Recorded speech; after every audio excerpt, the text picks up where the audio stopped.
Good morning दोस्तों, नमस्ते, जय हिंद। आज हम पढ़ेंगे रत्नदेव द्वितीय के बारे में। ठीक है। रत्नदेव द्वितीय और इसके बाद कौन कौन से शासक आए कलचुरी वंश में, इसके बारे में हम जानकारी लेंगे। तो अभी तक हमने देखा था किसके किसके बारे में। सबसे पहले हमने देखा था कलिंग राज के बारे में। कलिंग राज के बाद आए थे कमल राज, इनके पुत्र। कमल राज के बाद आए थे रत्नदेव प्रथम। रत्नदेव प्रथम के बाद आए थे पृथ्वीदेव प्रथम। पृथ्वीदेव प्रथम के बाद आए थे जाजल्य देव प्रथम। इन सब के बारे में हमने जानकारी ली थी। अब जाजल्य देव प्रथम के बाद कौन आएंगे? रत्नदेव द्वितीय। ये रत्नदेव प्रथम थे, इनके फिर से परपोते रत्नदेव द्वितीय आएंगे। हम इनके बारे में जानकारी लेंगे। तो देखिए, रत्नदेव द्वितीय जो है ये कब से कब तक रहे? तो इनका शासनकाल रहा 1120 से लेकर 1135 ईस्वी तक। 1120 से 1135 ईस्वी। इन ये पता कैसे चला कि ये 1120 से 1135 में थे? तो हमें अकलतरा अभिलेख से पता चला क्या कि रत्नदेव के सामंत द्वारा कोटगढ़ के रेवंत मंदिर तथा विशाल तालाब के निर्माण का उल्लेख है। किसमें? अकलतरा अभिलेख में। दूसरा, पारागांव ताम्रपत्र। तो पारागांव ताम्रपत्र में क्या है? रत्नदेव द्वितीय के द्वारा सूर्य ग्रहण के अवसर पर पद्मनाभ को बोडला नवा ग्राम दान करने का उल्लेख है इसमें। और शिवरी नारायण ताम्रपत्र से भी इनकी जानकारी मिलती है और सरखो ताम्रपत्र से भी इनकी जानकारी मिलती है। अच्छा, यहाँ जब एक वर्ड आया है क्या? शिवरी नारायण। तो शिवरी नारायण को और किन किन नामों से जाना गया है? तो सतयुग में शिवरी नारायण को बैकुंठपुर कहा गया है। त्रेता युग में शिवरी नारायण को रामपुर कहा गया है। द्वापर युग में शिवरी नारायण को विष्णुपुर कहा गया है। कलयुग में शिवरी नारायण को नारायणपुर या शिवरी नारायण कहा गया है। ठीक है। तो अन्य नाम इनके और कौन कौन से हैं? नारायण क्षेत्र, विष्णु कांची, पवित्र यागों का प्रयाग। ठीक है। तो इस तरीके से शिवरी नारायण के कुछ नाम हैं।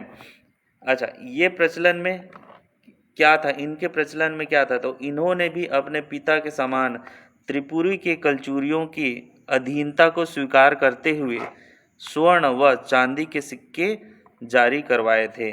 मतलब रत्नदेव जो है वो किनके अधीन थे? त्रिपुरी के कलचुरियों के अधीन थे और इन्होंने भी स्वर्ण व चांदी के सिक्के चलाए थे। इनका विजय अभियान त्रिपुरी नरेश गयाकर्ण का आक्रमण हुआ। फिर रत्नदेव द्वितीय ने अपने पिता के समान त्रिपुरी की अधीनता को नकार दिया। इस कारण त्रिपुरी नरेश गयाकर्ण ने आक्रमण किया, जिसे इन्होंने परास्त कर दिया, है ना। तो त्रिपुरी नरेश को क्या किया? इन्होंने हरा दिया। इसके बाद गंगवंशी शासक अनंत वर्मा, कौन आए? गंगवंशी शासक अनंत वर्मा चोड़गंग का आक्रमण हुआ 1130 ईस्वी में। रत्नदेव द्वितीय तथा इनके मांडलिकों ने सामूहिक शक्ति से तलहारी मंडल के समीप इन्हें हराया। ठीक है। तो ये दो लोगों को इन्होंने हरा दिया अभी तक। उसके बाद बंगाल के गौड़ राजाओं को भी परास्त किया। फिर भंज राजाओं की राजधानी खिज्जिक पर आक्रमण कर वहाँ के राजा हरवोहू को मृत्युलोक पहुंचा दिया। मतलब किनको मार दिया? हरवोहू को मार दिया इन्होंने। ठीक है। तो इस तरीके से कुछ विजय अभियान इनके रहे। फिर इसने स्थापना किस किस चीज़ की थी? विकर्णपुर महल कोटगढ़ अकलतरा में सामंत वल्लभ राज के द्वारा इनका किया गया था। सूर्य का पुत्र रेवंत का मंदिर, सूर्यपुत्र रेवंत का मंदिर इन्होंने बनाया था। और इनके पुत्र जो हैं पृथ्वीदेव द्वितीय, जयसिंह देव, अकाल देव। तो अकाल देव ने अकलतरा नगर बसाया था। ठीक है। इनके तीन पुत्र थे, पृथ्वीदेव, जयसिंह देव और अकाल देव। ठीक है। फिर विशेष क्या था, इन्हें 36 विधाओं का ज्ञाता कहा जाता था। पृथ्वीदेव द्वितीय के कोनी अभिलेख में इसका वर्णन है। किनको 36 विधाओं का ज्ञाता कहा जाता था? रत्नदेव द्वितीय को। इनके राज्य में पद्मनाभ चंद्रग्रहण के गणना करने वाला एक आश्रय प्राप्त था। इनके राज्यकाल में विद्या और कला को उदारता पूर्वक राजाश्रय मिला था, मतलब ये विद्या को महत्व देते थे। ठीक है, तो ये थे कौन? रत्नदेव द्वितीय। ठीक है, आगे चलते हैं, हम बात करते हैं पृथ्वीदेव द्वितीय के बारे में। तो पृथ्वीदेव द्वितीय जो थे ये 1135 से लेकर 1136 तक रहे। इनके काल में सर्वाधिक अभिलेख प्राप्त हुए, जिनकी संख्या कितनी है? 14 है। प्रमुख अभिलेख इस प्रकार हैं। तो सबसे पहले हमको कौन सा अभिलेख मिला? कोनी अभिलेख। तो पृथ्वीदेव द्वितीय के कोनी शिलालेख से ज्ञात होता है कि हल का प्रयोग भूमि के मापन एवं कृषि के लिए किया जाता था। सर्वाधिकारीन पुरुषोत्तम को सलोनी ग्राम दान किया गया तथा उसे सर्व विधि कर्म का पद प्रदान किया गया। ठीक है, फिर कौन है?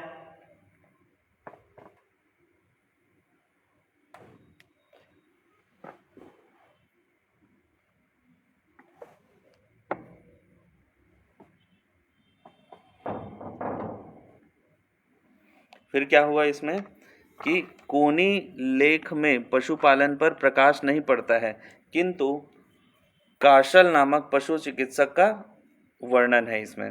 फिर अन्य शिलालेख कौन कौन से हैं? तो कोटगढ़, राजिम, बिलाईगढ़, अमोदा, रतनपुर, पारागांव, घोटिया और कुगदा, ये आदि जो शिलालेख हैं, इनसे भी पृथ्वीदेव द्वितीय की जानकारी मिलती है। इसके बाद इनके पुत्र कौन थे? जाजलदेव द्वितीय, जाजलदेव द्वितीय, उल्हण, गोपाल देव और विकन्न देव। ठीक है, तो ये थे 4। फिर इनके प्रचलन, इसमें क्या क्या प्रचलित थी? स्वर्ण सिक्के। इन्होंने अपने दादा पिता की भांति स्वर्ण सिक्कों को जारी किया था। चांदी के सिक्के, बहुत ही छोटे आकार के चांदी के सिक्के और तांबा के सिक्के इनके काल में मिले। इन्होंने जीर्णोद्धार कराया। किसका जीर्णोद्धार कराया? राजीव लोचन मंदिर, राजिम का सेनापति जगपाल को बोल के इसका जीर्णोद्धार कराया। इस मंदिर का निर्माण नल वंशी शासक विलास तुंग ने करवाया था। यह एक क्या है? विष्णु मंदिर है। नलवंशी शासक किसने कराया था? विलास तुंग ने। 1039 ईस्वी में तपस्वी संतोष गिरी द्वारा निर्मित कंठी देउल मंदिर का निर्माण जो हुआ था, उसका भी जीर्णोद्धार इन्होंने करवाया। फिर इन्होंने किस किस मंदिर का निर्माण कराया? तो इन्होंने रामचंद्र मंदिर का निर्माण कराया जो राजिम में है। किसके द्वारा करवाया गया? सेनापति जगपाल देव के द्वारा करवाया गया। शिव मंदिर नारायणपुर में है, बलौदा बाजार द्वारा, सामंत ब्रह्मदेव के द्वारा। धुर्जरी मंदिर मल्हार एवं नारायणपुर में। संभवतः मल्हार के धुर्जरी मंदिर का नींव डिंडिगदाई या डिंडेश्वरी देवी मंदिर का भी इन्होंने निर्माण करवाया। फिर कौन से महल का निर्माण कराया था? तो डूमर महल मल्हार एवं नारायणपुर। तालाब निर्माण खड़क तालाब रतनपुर, रत्नेश्वर तालाब विकर्णपुर और खारंग झील रतनपुर, इनका निर्माण इन्होंने करवाया था। किन्होंने? पृथ्वीदेव द्वितीय ने। कौन सा नगर बसाया? तो जगपालपुर नगर बसाया। जो कौन थे? जगपाल देव इनके सेनापति थे, उनकी सहायता से जगपालपुर का नगर बसाया। ठीक है, ये सेनापति थे। जानकारी कहाँ से मिलती है? तो राजिम शिलालेख के अनुसार पृथ्वीदेव द्वितीय के सेनापति जगपाल ने राजीव लोचन मंदिर का जीर्णोद्धार कराया। इसके पश्चात उन्होंने राजिम के राम मंदिर का निर्माण किया। जगतपाल वास्तव में एक बड़ा सूरवीर योद्धा था जो मूलतः उत्तर प्रदेश के मिर्जापुर जिले के बढ़ा नामक गांव का निवासी था, जिससे जाति जिसकी जाति क्या थी, राजमल थी। ठीक है, तो जीर्णोद्धार किसका करवाया था, राजीव लोचन मंदिर का जीर्णोद्धार कराया था। राजीव लोचन मंदिर की स्थापना किसने की थी, तो राजीव लोचन मंदिर की स्थापना विलास तुंग ने की थी। किसने की थी, विलास तुंग ने। ठीक है, नल वंशी शासक थे विलास तुंग, इनके कार्यालय में राजीव लोचन मंदिर बना था। साम्राज्य का विस्तार कहाँ से कहाँ तक था, तो इनके साम्राज्य का विस्तार हम देख सकते हैं। राजिम शिलालेख के अनुसार जगतपाल ने अपने स्वामी पृथ्वीदेव द्वितीय के लिए सरहरागढ़, मेचका, सिहावा, धमतरी, कांदा डोंगर, कुसुमभोग, भ्रमरवद्र, काकरय, कांकेर क्षेत्र का विजित किया। अर्थात कलचुरियों के साम्राज्य का सर्वाधिक विस्तार इन्हीं के शासनकाल में रहा। पृथ्वीदेव द्वितीय का साम्राज्य अमरकंटक से गोदावरी तक विस्तीर्ण हो चुका था, है ना। अमरकंटक कहाँ है, ऊपर है अमरकंटक, और गोदावरी कहाँ है, नीचे। ठीक है, छत्तीसगढ़ के नीचे गोदावरी है। तो अमरकंटक से लेकर कहाँ तक, गोदावरी तक था। ठीक है, जैसे हम भारत में कश्मीर से कन्याकुमारी बोलते हैं, उसी तरीके से इसमें हम क्या बोल रहे हैं, अमरकंटक से गोदावरी। विजय अभियान क्या क्या हुआ, छिंदक नागवंशी शासक कन्हर देव जो चक्रकोट बस्तर क्षेत्र में शामिल थे, तो छिंदक नागवंशी शासक कन्हर देव को पराजित किया इन्होंने। गंगवंशी शासक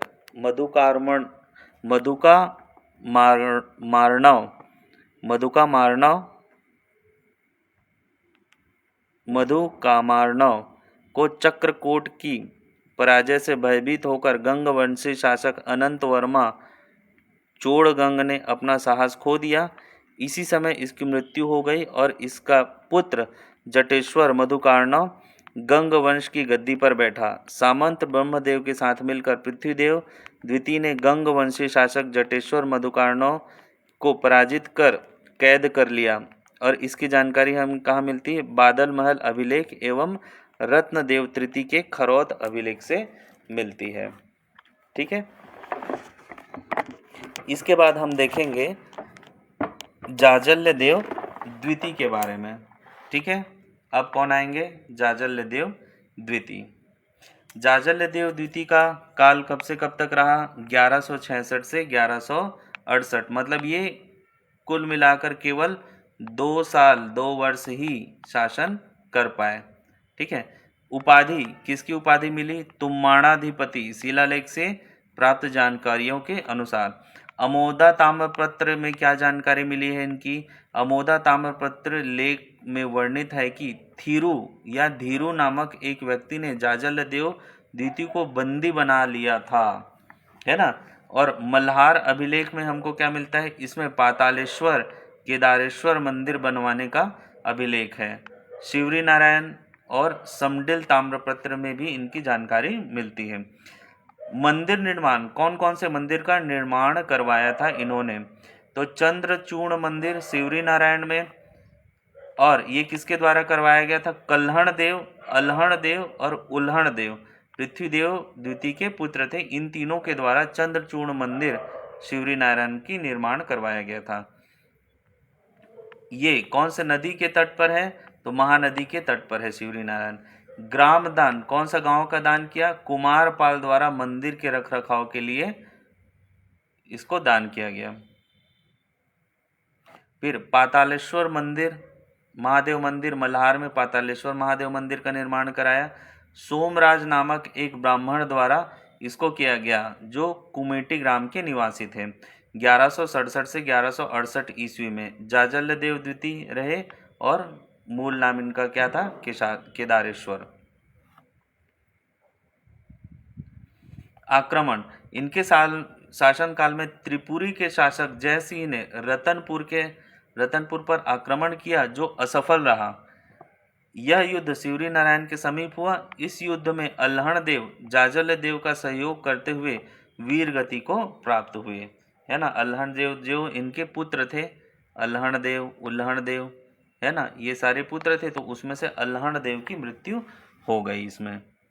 तो देखिए इस यहाँ पर जब इनके द्वारा जो बोला गया है तो कल्हण देव, अल्हण देव, तो अल्हण देव को थोड़ा बोल्ड लेटर में डाला गया है। क्यों? क्योंकि अल्हण देव अपने पिता के साथ पिता के साथ युद्ध करते हुए मृत्यु को प्राप्त हुए हैं। इसके बाद आएंगे जगत देव। इसके बाद आएंगे जगत देव। और जगत देव कब से कब तक रहे? 1168 से लेकर 1178 तक 10 वर्ष रहे। ठीक है, 1168 से लेकर 1178 तक। ठीक है। जगत देव कौन थे? ये बड़े भाई थे, है ना। कौन थे? बड़े भाई थे। किनके बड़े भाई थे? ये थे जाजल्य देव के बड़े भाई। ये गद्दी पर बैठे और इनका विवाह किनके साथ हुआ? सोममल्ला देवी के साथ इनका विवाह हुआ। देखिए क्वेश्चन आया है किनके साथ हुआ, तो सोममल्ला देवी के साथ। इनके पुत्र रत्नदेव तृतीय के खरौद शिलालेख से इसकी जानकारी मिलती है। इन्होंने शांति की स्थापना की। कहाँ कहाँ शांति की स्थापना की? खरौद अभिलेख से ज्ञात है कि जाजल्य देव के मृत्योपरांत चारों ओर अशांति और अव्यवस्था फैल गई थी। इस समय उनका बड़ा भाई जगतदेव गंज राज के विरुद्ध संघर्ष कर रहा था। जगतदेव गंज राज के विरुद्ध संघर्ष कर रहा था। जाजल्य देव की मृत्यु के पश्चात अशांति एवं अवस्था की सूचना से जगतदेव को युद्ध बंद कर रतनपुर लौटना पड़ा, है ना। तो ये लड़ाई कर रहे थे गंजराज के विरुद्ध। जब जाजल्य देव की मृत्यु हुई, इनकी मृत्यु हुई, तो इनको लड़ाई छोड़कर कहाँ जाना पड़ा? वापस राजधानी जाना पड़ा और ये फिर राजा गद्दी पर बैठे। जगत देव ने रतनपुर राज्य के शासन अपने हाथों में लेकर शांति एवं सुव्यवस्था की स्थापना की और उसे लगभग 10 वर्षों तक उन्होंने लगभग 10 वर्षों तक शासन किया। तो ये थे जगतदेव। जगतदेव के बाद अब कौन आएंगे? अब आएंगे रत्नदेव तृतीय। रत्नदेव तृतीय 1178 से 1198, मतलब ये कितने साल रहे? 20 वर्ष तक रहे, मतलब काफ़ी अच्छे सालों तक रहे, जैसे बाकी शासक रहे उस तरीके से। इनकी पत्नी कौन थी? तो इनकी पत्नी थी रल्हा और पद्मा। ठीक है, रल्हा और पद्मा।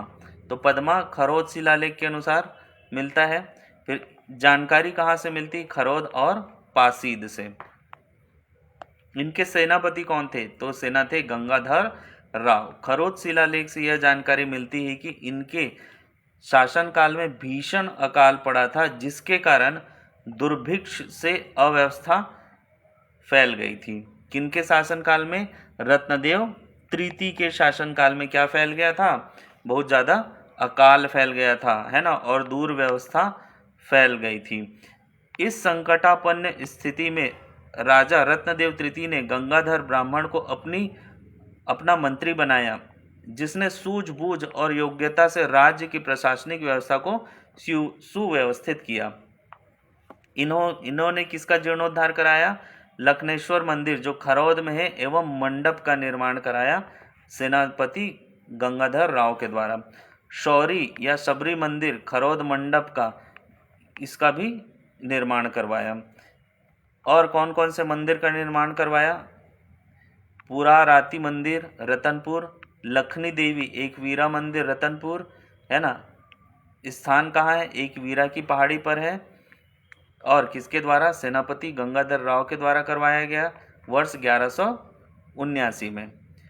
यह वास्तव में माता लक्ष्मी का मंदिर है, जो अपभ्रंश से लखनी देवी मंदिर कहलाता है ना। तो ये क्या बन गया? लक्ष्मी देवी मंदिर से कौन सा बन गया? लखनी देवी मंदिर बन गया।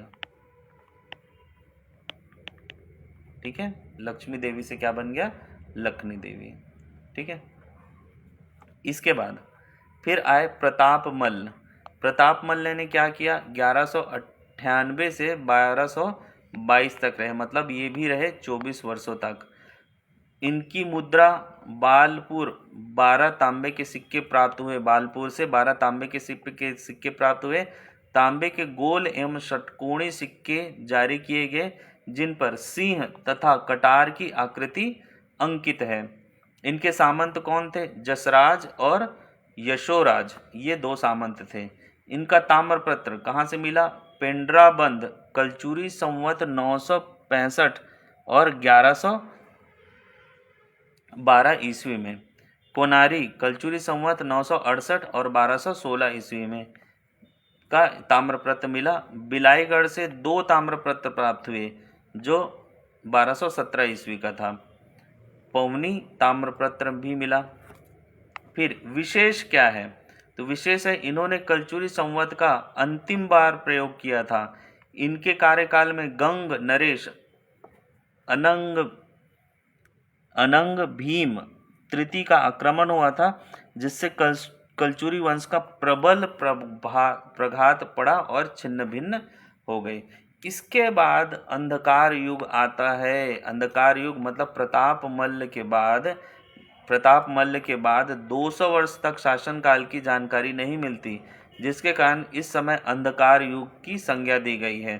फिर मराठाकालीन रतनपुर के विद्वान बाबू रेवा राव ने क्या बोला? उनके अनुसार प्रताप मल्ल देव के बाद पीढ़ी दर पीढ़ी निम्नलिखित राजाओं ने रत्नपुर की सत्ता पर इसे संचालित किया और इसकी स्रोत इसमें है। ठीक है, तो ये कौन कौन से राजा थे? जयदेव सिंह, धर्म सिंह देव, है ना। तो धर्म सिंह देव, इन्हीं के शासनकाल में मुगल बादशाहों की प्रभु सत्ता में रत्नपुर राज्य आया। जगन्नाथ सिंह, तो इनके 2 पुत्र थे, वीर सिंह और देव सिंह। फिर वीर सिंह, तो संभवतः वीर सिंह देव सिंह के समय कलचुरी वंश रायपुर रतनपुर के कलचुरी में विभक्त हो गया, अर्थात रतनपुर की कलचुरी से एक नवीन शाखा रायपुर कलचुरी की स्थापना हुई, है ना। तो ये देखिए यहाँ जगन्नाथ सिंह जो हैं, इनके 2 पुत्र वीर सिंह और देव सिंह। तो वीर सिंह कहाँ रह गए? रतनपुर। और देव सिंह ने फिर यहाँ राज किया रायपुर क्षेत्र में। ठीक है, फिर कमल देव आए, फिर शंकर साय, फिर मोहन साय, फिर दादू राम, फिर पुरुषोत्तम साय। इनके बाद पुरुषोत्तम साय बहारेंद्र साय ने रतनपुर कलचुरियों की सत्ता को संचालित किया। तो 1440 से 41 ईस्वी के मध्य रतनपुर में महमूद खिलजी ने आक्रमण किया था, ये हमें जानकारी मिलती है। फिर इसके बाद आते हैं बहारेंद्र साय, ये है फिर से इम्पोर्टेंट। बहारेंद्र साय कब से कब तक आए? 1495 से 1544 ईस्वी तक। कितने साल इन्होंने राज किया? तो लगभग 49 साल राज किया। अब बात वही है कि जब प्रताप मल्ल गए थे उसके बाद कोई भी बड़ा राजा या प्रतापी राजा नहीं मिला था। इसी कारण मेरे ख्याल से हो सकता है कि 200 साल तक 250 साल तक अंधकार काल रहा है ना। लेकिन अब कौन आए हैं? बहारेंद्र साय। और मेरे हिसाब से बहारेंद्र साय काफ़ी प्रतापी राजा हुए होंगे, तभी इन्होंने 49 साल तक राज किया है। इन्होंने अपनी राजधानी किसको बनाई? कोसंगा कोसगई कोरबा को बनाई। इनके शासनकाल के दौरान आक्रांताओं एवं शत्रुओं की लूटपाट बहुत बढ़ गई थी। इस कारण रतनपुर के स्थान पर छुरी कोसगई क्षेत्र के समस्त राजकोष को ले गए और वहीं शासन करने लगे। अर्थात इन कारणों से बहारेंद्र साय ने रतनपुर के स्थान पर छुई कोसगई को अपनी राजधानी बनाया और कोषागार की स्थापना की। ठीक है, तो अब देखिए लूटपाट हो रही है, तब इन्होंने दिमाग लगाया है क्या कि लूटपाट हुई है तो यहाँ से निकल जाइए, और निकलने के बाद आप क्या करिए, थोड़ा सा स्टेबल होने की कोशिश करिए। अब स्टेबल होने की कोशिश करने के लिए वो कहाँ चले गए? छुरी कोसगई चले गए, है ना। जिससे क्या हुआ, ये फिर से अपनी सत्ता का संचालन अच्छे से करने लगे। इनके मंत्री कौन थे? इनके मंत्री थे माधव निर्माण कार्य। तो कोसगई मंदिर छुरी कोसगई का निर्माण कराया। राजधानी अपनी कौन सी कोसंगा कोसगई में कोषागार का स्थापना कराया। बहरैया तालाब रतनपुर में स्थापना कराया। जीर्णोद्धार किसका कराया था? महामाया माता मंदिर जो है उनमें सभागृह का निर्माण करवाया। जानकारी किसमें मिलती है? रतनपुर अभिलेख में इनकी जानकारी मिलती है कि महामाया माता मंदिर में 1495 में बारेंद्र शाह ने जीर्णोद्धार कराया था और बहरैया तालाब भी खुदवाया था। कहाँ? रतनपुर में। कोसगई अभिलेख में क्या पता चलता है कि बारेंद्र शाह के कोसगई से 2 अभिलेख प्राप्त हुए हैं। इस अभिलेख में निम्नलिखित कलचुरी शासकों का उल्लेख किया गया है। पहला सिंघन और दूसरा डंधीर, मदन ब्रह्मा, रामचंद्र और रत्नसेन, इन शासकों का उल्लेख किया गया है। फिर क्या क्या प्रदान हुआ था इन्हें? तो सोना खान की जमींदारी, इनके अपने शासनकाल के दौरान सैन्य सहयोग के बदले बिसई ठाकुर बिंझवार को सोना खान क्षेत्र में जमींदारी स्थापित कर दिया गया था, जमींदारी स्थापित कर सौंप दिया गया था। और कोसगई किला क्या है? बारेंद्र शाह ने कोसगई किले का अधिपति घाटम देव को नियुक्त कर यह किला उसे प्रदान किया था। ठीक है, तो ये सब किनके काल में हुआ है? ये सब बारेंद्र शाह के काल में हुआ है। फिर आते हैं कौन? बारेंद्र शाह के बाद आते हैं कल्याण शाह। फिर आते हैं कौन? कल्याण शाह। ठीक है, अब देखिए कल्याण शाह ने क्या क्या किया। तो इनका शासनकाल कब से कब तक चला? 1544 ईस्वी से लेकर 1841 ईस्वी तक।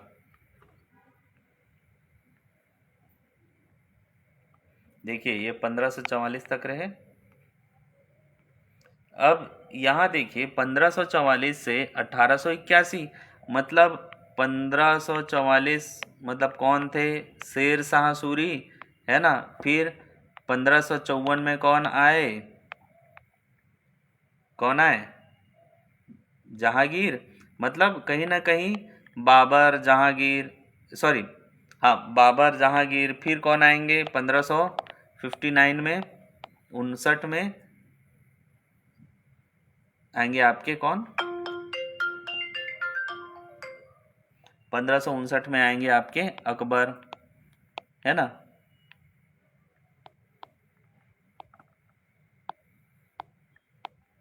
अकबर आएंगे। तो इस तरीके से मतलब ये मुगल शासन जो है वो स्टार्ट हो चुका है और इस टाइम कल्याण शाह थे। ठीक है, निर्माण कार्य क्या करवाया गया था? तो जगन्नाथ स्वामी मंदिर का निर्माण करवाया गया था। जगन्नाथ स्वामी मंदिर का निर्माण कराया गया था और रतनपुर में के गज किला में, है ना, जगन्नाथ स्वामी का मंदिर का निर्माण कराया गया था। फिर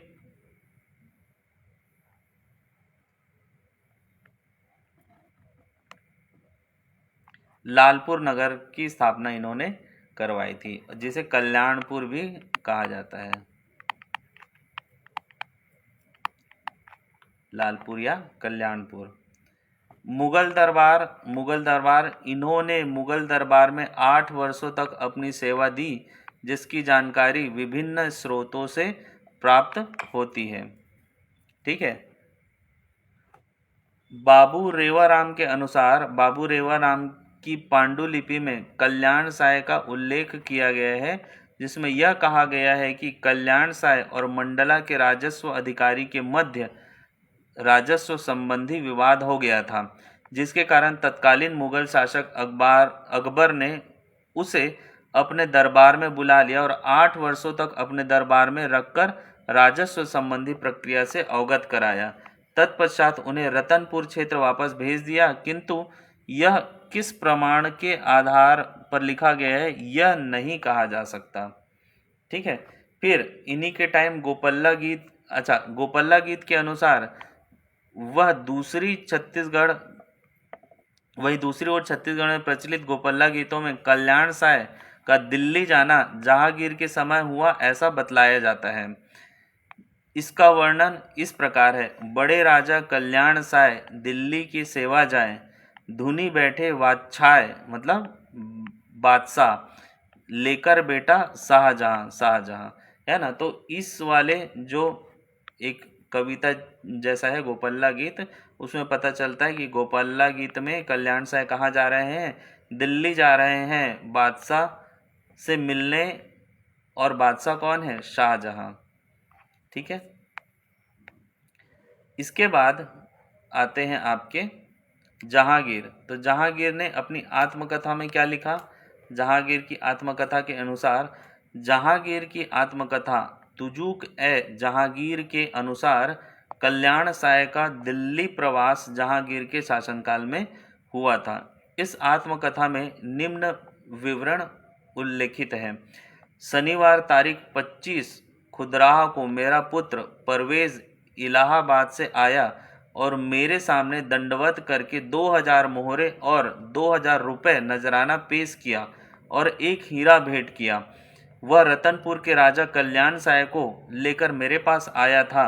जहांगीर के शासनकाल के 14 वर्ष लगभग 1619 ईस्वी में यह घटना हुई थी।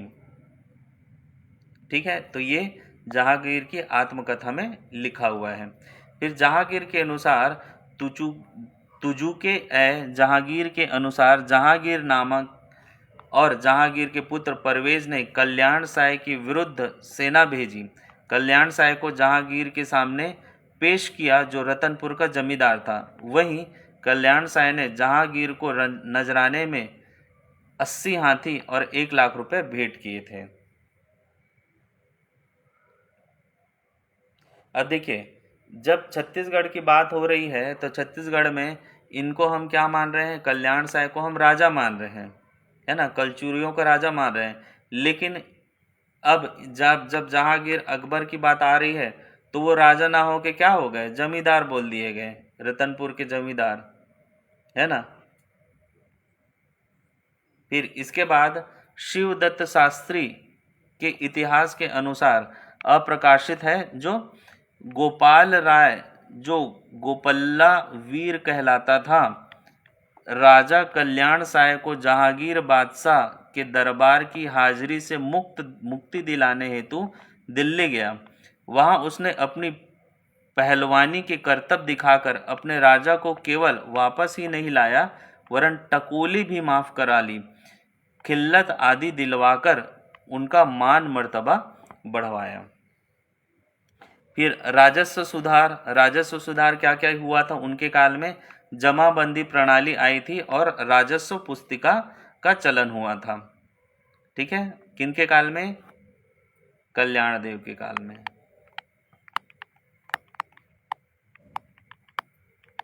ठीक है।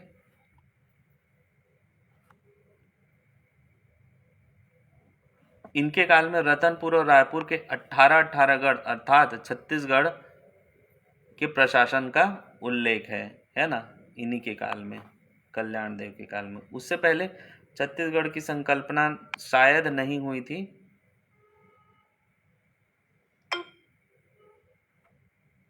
नोट करने वाली बात क्या है, मुगल शासन काल के दौरान छत्तीसगढ़ को रतनपुर क्षेत्र कहा जाता था। ठीक है। मुगल शासन काल में छत्तीसगढ़ को रतनपुर क्षेत्र कहा जाता था। प्राचीन छत्तीसगढ़ प्यारेलाल गुप्त के अनुसार राजा कल्याण साय के पश्चात निम्नलिखित राजाओं ने शासन किया। कौन कौन राजा थे, लक्ष्मण साय, शंकर साय, फिर त्रिभुवन साय, जगनमोहन साय, अदली साय और रंजीत साय, है ना। इस तरीके से ये थे। तो अब कौन आ रहे हैं, लक्ष्मण साय। ठीक है। तो लक्ष्मण साय के बारे में ज़्यादा कोई जानकारी नहीं है ना। इनका शासनकाल 1881 ईस्वी से प्रारंभ हुआ। ठीक है। इनका शासनकाल 1581 ईस्वी से प्रारंभ हुआ और 1581 ईस्वी से प्रारंभ हुआ, ये क्वेश्चन आया है कब से प्रारंभ हुआ, है ना। तो देश में बही खाता नामक लेखा पुस्तिका तैयार किया गया इन्हीं के काल में। किनके काल में, लक्ष्मण साय के काल में। फिर तखत सिंह आए जो समकालीन थे मुगल सम्राट औरंगजेब के, और इन्होंने तख्तपुर का निर्माण करवाया। जो इनके भाई कौन कौन से थे? सरदार सिंह, बखत सिंह और रघुनाथ सिंह। विशेष क्या है? पंडित शिवदत्त शास्त्री के रतनपुर इतिहास समुच्चय के अनुसार तखत सिंह पुत्र विहीन थे। उन्होंने अपनी स्त्री का नियोग अपने दीवान बड़गैया नामक ब्राह्मण से शास्त्र देखकर और द्रव्य देकर पुत्र प्राप्त किया, जिसका नाम राज सिंह था। शिवाजी का रतनपुर यात्रा। फिर शिवाजी ने रतनपुर की यात्रा की। शिवाजी आगरा किले से निकलकर कानपुर, प्रयागराज होते हुए सरगुजा रियासत के जंगल पहुंचे। वहां रतनपुर, रायपुर, चंद्रपुर, महाराष्ट्र, करीमगंज होते हुए 22 सितंबर 1666 को रायगढ़, महाराष्ट्र पहुंचे। इस तरह से अत्यल्प अवधि के लिए तखत सिंह के शासनकाल में रतनपुर प्रवास उनका हुआ था। किनका? शिवाजी का।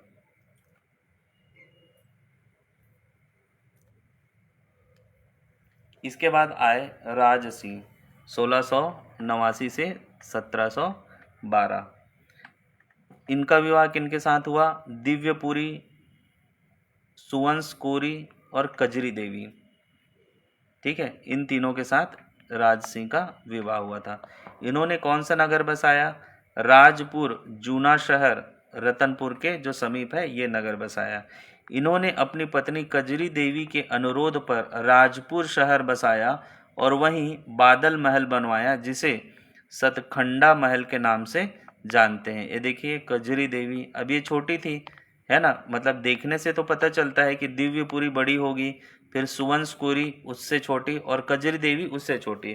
तो छोटे जो होते हैं उनका इच्छा बहुत ज़्यादा होती, उनकी इच्छा ज़्यादा होती। तो ये कजरी देवी, इनकी इच्छा हुई अपने पति से कुछ मांगने की, तो उन्होंने कुछ मांगा और राजपुर शहर का निर्माण करवाया और वहाँ बादल महल बनवाया। कजरी देवी ने बादल महल बनवाया। निर्माण कार्य बादल महल रतनपुर में। ठीक है। फिर दरबारी कवि कौन थे? तो गोपाल मिश्र। खूब तमाशा नामक रचना की थी उन्होंने 1689 में। किन्होंने? गोपाल मिश्र ने। इनके पुत्र कौन थे? इनका पुत्र विश्वनाथ सिंह था, जिसने अपने पिताजी के नियोग प्रथा से जन्म होने की जानकारी के बाद आत्मग्लानि से बड़गैया की हत्या कर अपने घर को आग लगा दिया और स्वयं आत्महत्या कर ली थी। तत्पश्चात राज सिंह राजपुर को छोड़कर रतनपुर वापस आ गया। ठीक है। तो इनके पुत्र राज सिंह के पुत्र ने क्या कर ली थी? आत्महत्या कर ली थी। उनको पता चला कि वो कैसे हैं? नियोग प्रथा से जन्म लिए हुए हैं। नियोग प्रथा देखना पड़ेगा क्या होता है। ठीक है, शायद गोद लेने वाला कोई सिस्टम होगा, नियोग प्रथा, है ना।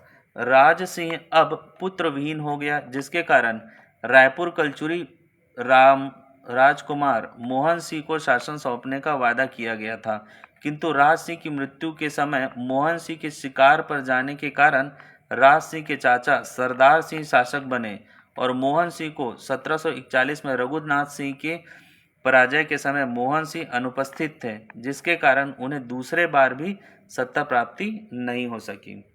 ठीक है। फिर आए सरदार सिंह 1712 से लेकर 1732 ईस्वी। सरदार सिंह निसंतान था। इन्होंने मरणासन अवस्था में अपने 60 वर्षीय भाई रघुनाथ सिंह को उत्तराधिकारी बनाया। फिर कौन आएंगे? रघुनाथ सिंह, जो मराठा के अधीन जो हुए थे। शासनकाल कब से कब तक चला? स्वतंत्र शासन इनका 1732 से 1741 तक चला। स्वतंत्र रूप से शासन करने वाला रतनपुर का अंतिम कलचुरी शासक था, जो मराठाधीन 1741 से 1745 ईस्वी तक था। मराठों भोसलों के अधीन प्रथम कलचुरी शासक थे ये। इनका विवाह लक्ष्मण कुंवर और पद्म कुंवर से हुआ था, रघुनाथ सिंह का विवाह। ठीक है। फिर 1741 में रघुजी प्रथम, जो रघुजी प्रथम के सेनापति भास्कर पंत, इन्होंने क्या किया, आक्रमण किया। भास्कर पंत ने आक्रमण किया। रघुजी प्रथम कौन है? ये है मराठा शासक, ये है मराठा शासक।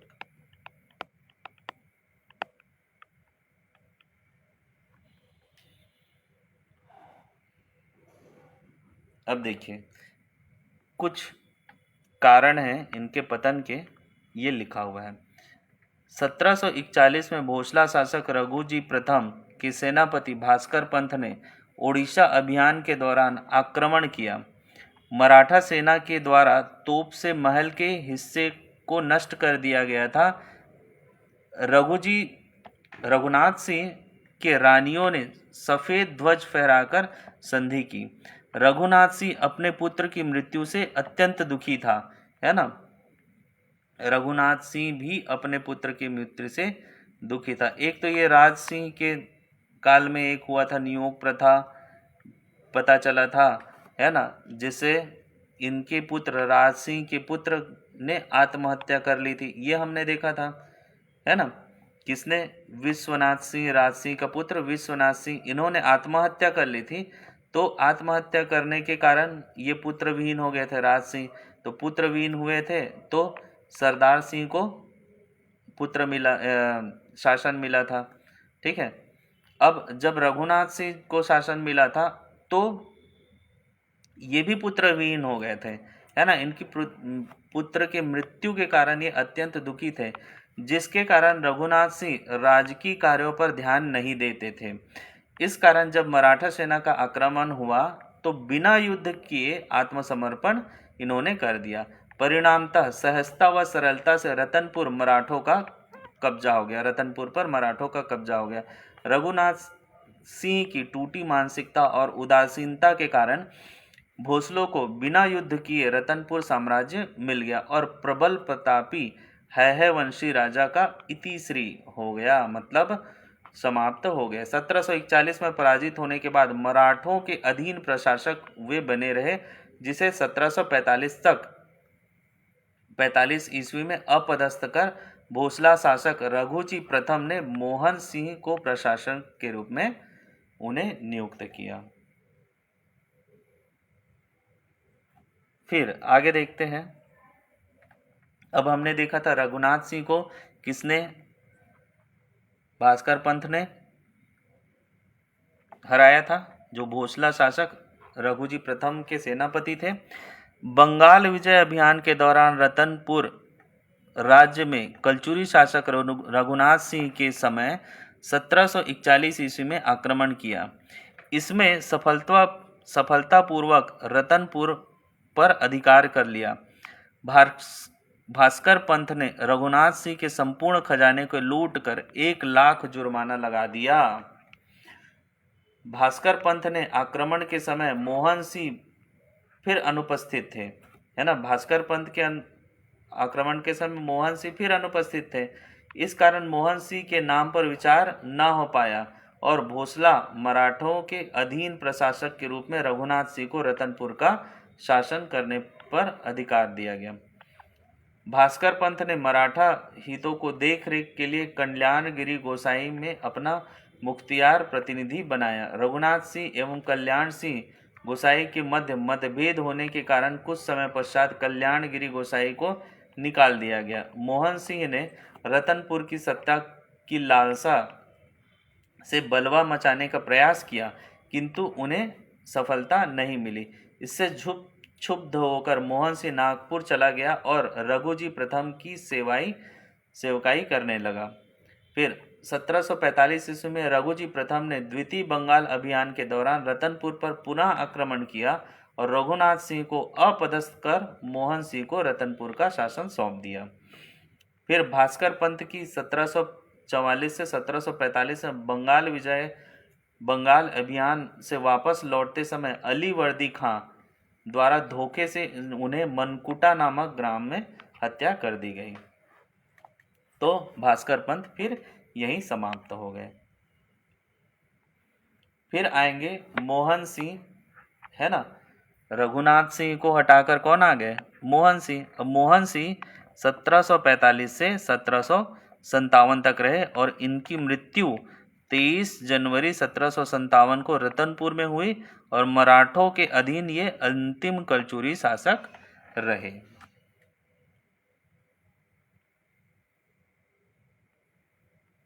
ठीक है, तो ये था आपका कलचुरी वंश, रतनपुर का कलचुरी वंश।